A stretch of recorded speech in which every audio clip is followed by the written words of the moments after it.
What's up mga kabalbon? Ngayon naman ulit tayo makakapag-adventure. Ilang araw din tayong hindi nakapag night spear fishing. Yung mga kabalbon ay pupunta kami sa bagong bahura, kung saan ay naandun ang maraming isda mga kabalbon. Napaka ibang isda ang aming mapupuntahan mamaya mga kabalbon. Sana ay nandyan pa rin kayo, nagsusuporta sa aking YouTube channel, Humaling Ako Vlog. Huwag niyong kalimutang i-subscribe at pa-click na rin ang notification bell para lagi kang updated sa aking mga bagong video. Update na lang pag nandun na tayo mga kabalbon sa spot natin. Peace out. At ito, unang nagpakita sa atin mga kabalbon, isang malaking surahan. Ayos to. Buhay na mano tayo sa surahang ito. Napakalaki. Estimate ko dito mga kabalbon, mahigit 1 kilo pataas. Ayos to. Pambenta na ito mga kabalbon. At dito, pangalawang bungat, isang surahan na naman. Ay ito, binibigyan ko na mga kabalbon. Shapon. Ayan, medyo maliit ito kisa sa nauna natin mga kabalbon. Ay ano, masama ngayon ang camera mga kabalbon, nagkakaroon ng wave. Pasensya na. Ating uulitin, pagandahin natin yan mga kabalbon. Hanap naman tayo dito mga kabalbon. Tayo. At ito, isang malaking surahan na naman mga kabalbon. Huli kabalbon. Yun, nahuli natin ang malaking surahan. Ayan, pumiglas. Estimate ko dito mga kabalbon, mahigit 1 kilo. Ayos to. May pandagdag tayong pambinta mga kabalbon. Tamang tama. At sa part nito, may napansin na naman tayo ditong sarahan. Ayun, binigyan ko na kagad mga kabalbon. Ayos, huwag kang mapiglas, makakawala kay. Sayang. Ayan, nadagdagan na natin ang mga surahan natin mga kabalbon. Napakalaki naman ng surahan dito sa bahurang ito.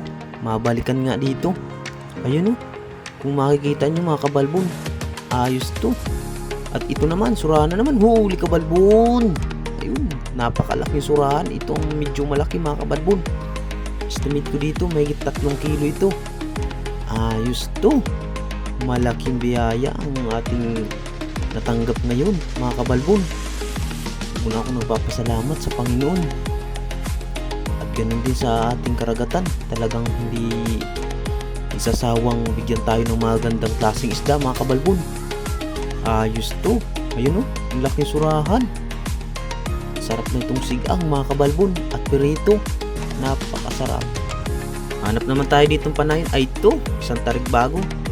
Huli kabalbon. Ayan, isang tarig bago mga kabalbon. Masarap itong sigang. Pero iwasan natin ang tinik nito mga kabalbon. At sobrang antak talaga pag tayo natinik nito. Talagang mapahiyaw na lang tayo mga kabalbon. Kaya ingat-ingat tayo pag tayo maghahunt ng ganito.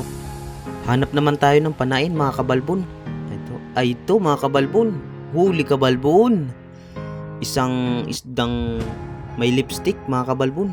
Or ang tawag dito sa amin, tibos. Masarap iyawin ito, lalo't kung sariwa mga kabalbon.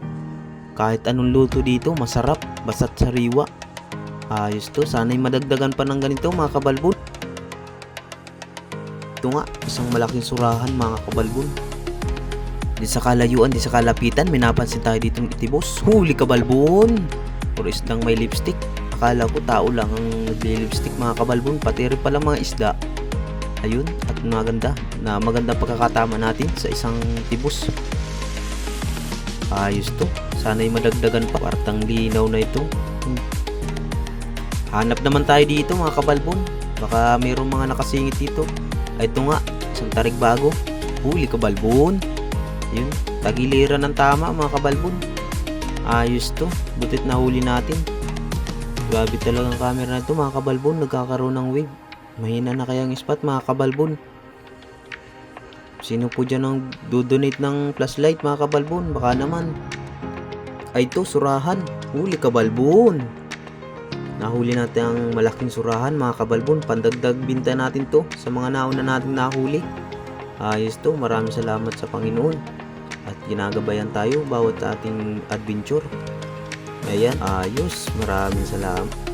Hanap naman tayo ng panain mga kabalbon. Dito, hanap tayo dito. Ay ito, malaking surahan. Ating huli na. Yun, shapol. Ayos to. Hugot na. Hindi kaya mga kabalbon. Akin na lang tong dadamputin muna mga kabalbon. at hindi kaya, walang sima ang aking salbatanan mga kabalbon. Ayan, dinakmot ko na mga kabalbon. Ayos to, pandagdag pambinta ito mga kabalbon, nasasayangan pa. Butit hindi masyadong nagpapalya-palya mga kabalbon. Ayos to. At dito may isang tibos or isang may lipstick. Ayun, nagsalubong mga kabalbon sa atin. At gawa ng sobrang lakas ng current ng tubig kaya medyo lumapit sa atin. Ayos, at ating naman maganda naman pagkakatama natin sa isang tibos or isang may lipstick. Maraming salamat. At dito sa part na ito mga kabalbon, pinahabol tayo ng isang rodilyo or alatan kung tawagin dito sa amin mga kabalbon. Atin nang huhulihin yan mga kabalbon. Hindi na yung makakatakas. Ating pupistuhan na maganda. Nandito lang yan, hindi lalayo mga kabalbon. Ating sisilipin dito mga kabalbon sa mga sayap-sayap na ito. Nandito lang yan. Atin ang subukan nating silipin. At baka malapit lang sa atin. Ay, ito nga, ang bumungad. Ayun, binigyan ko na kagad mga kabalbon. Baka makawala pa. Masarap nga pala itong pirituhin or ganga. Ilang ang aking paborito dito mga kabalbon. Mga kabalbon, hanggang dito na muna ang aking adventure. Kung mapadaan kayo ay pahingin naman ng subscribe at pa-click na notification bell para lagi tayong updated sa aking mga bagong video.